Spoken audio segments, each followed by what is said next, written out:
Assalamualaikum warahmatullahi wabarakatuh. Ketemu lagi di kelas matematika. Hari ini kita masih membahas materi trigonometri, yaitu submateri perbandingan trigonometri di berbagai kuadran. Oke, ini lanjutan dari materi sebelumnya ya. Coba ingat-ingat lagi apa materi sebelumnya. Oke, di sini ada perbandingan trigonometri. Ini udah pernah kita bahas di pertemuan sebelumnya. Kemudian di berbagai kuadran. Kuadran ini maksudnya adalah bagian-bagian dari satu lingkaran. Lingkaran itu kan ada 4 kuadran ya, karena dia memiliki sudut 360 derajat. Satu kuadran itu besarnya 90 derajat. 1, 2, 3, dan 4. Kemudian nilai trigonometrinya di 0 sampai 90 derajat ini semuanya bernilai positif.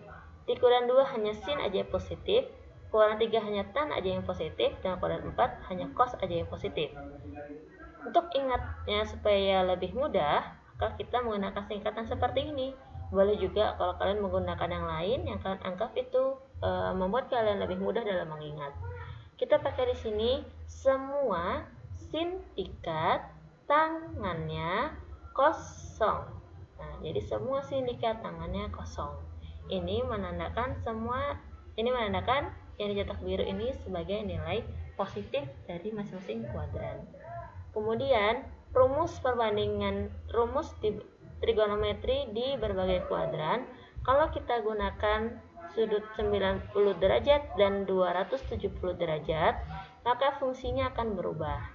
Sin menjadi cos, cos menjadi sin, dan tan menjadi kotangen.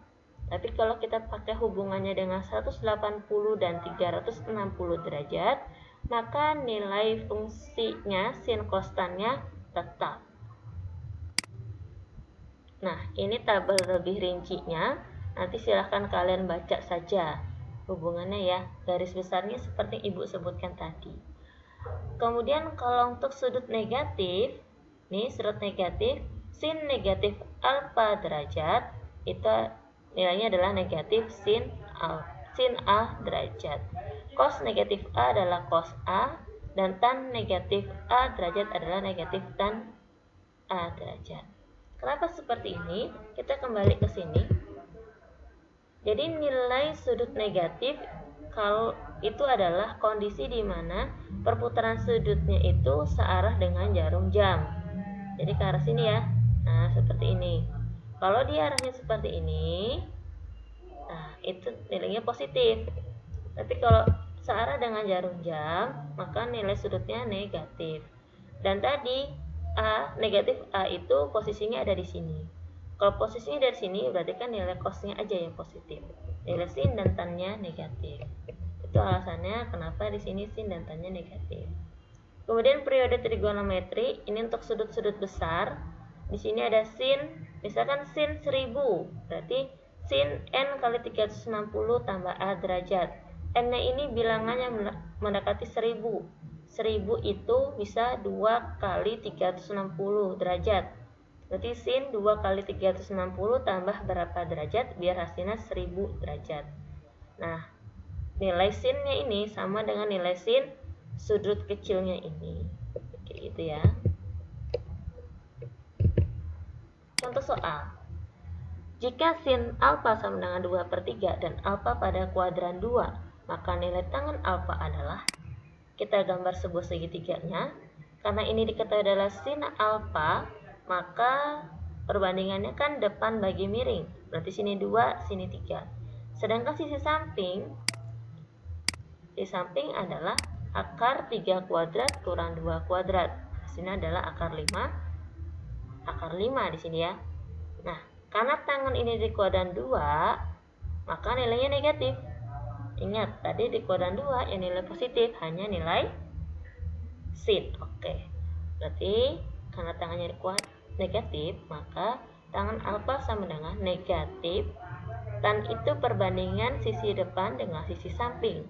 Berarti tan alfa sama dengan negatif 2/5. Dirasionalkan dikalikan dengan akar 5/5, maka diperoleh hasil negatif 2/5 akar 5. Nah, kemudian yang kedua, tentukan nilai cos 240 derajat. 240 derajat itu kan ada di kuadran 3. Nilainya lebih dari 180 tapi kurang dari 270.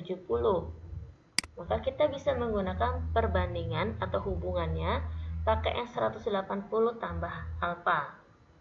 240 itu kan sama dengan cos 180 tambah 60. Jadi kalau dijumlahkan hasilnya 240.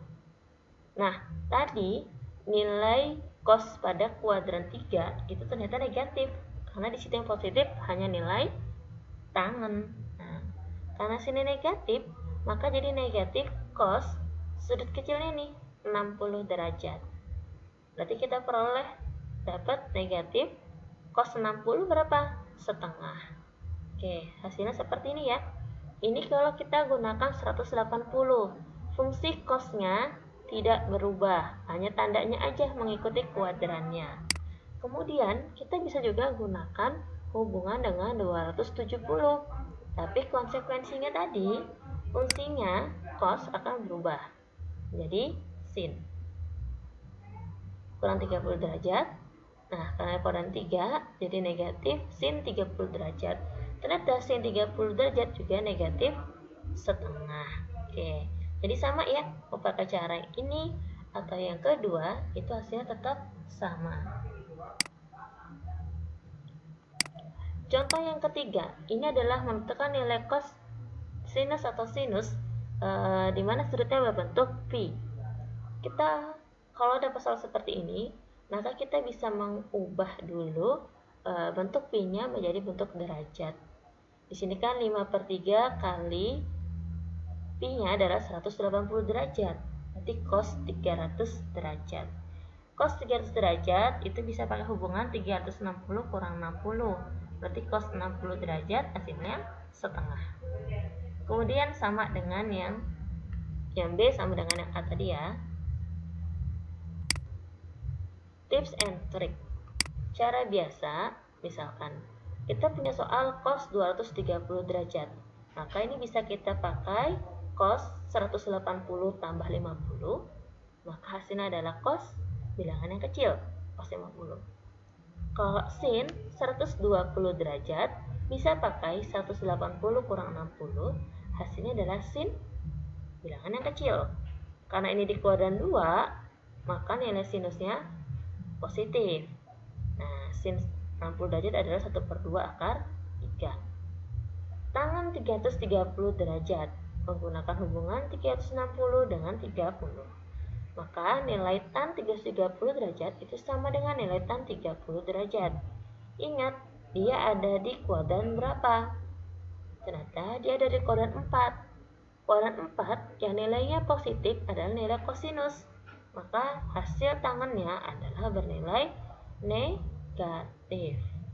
Kalau nilai ini ya, kalian harus hafal yang sebelumnya kita pelajari, yaitu perbandingan trigonometri di sudut istimewa. Kalau ini, biarkan aja seperti ini, atau kalian bisa mencari hasilnya menggunakan kalkulator. Nah, cara tidak biasa, cos 230. Kalian bisa menjumlahkan bilangan pertama dan bilangan kedua, maka menghasilkan cos 50. Sin 120, ini karena bilangan pertamanya bilangan negatif, ya kan? Maka dia berubah fungsinya menjadi cos 1 tambah 2 hasilnya 3.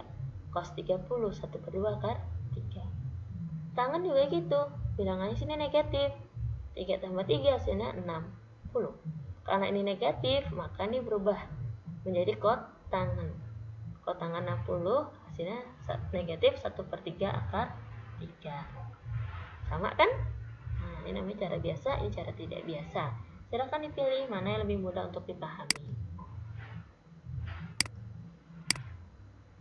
Ini tadi ya, kalau bilang angka pertamanya ganjil, gunakan kebalikannya. Sin menjadi cos, cos menjadi sin, tan menjadi kotangan. Untuk tanda positif dan negatifnya disesuaikan dengan kuadrannya.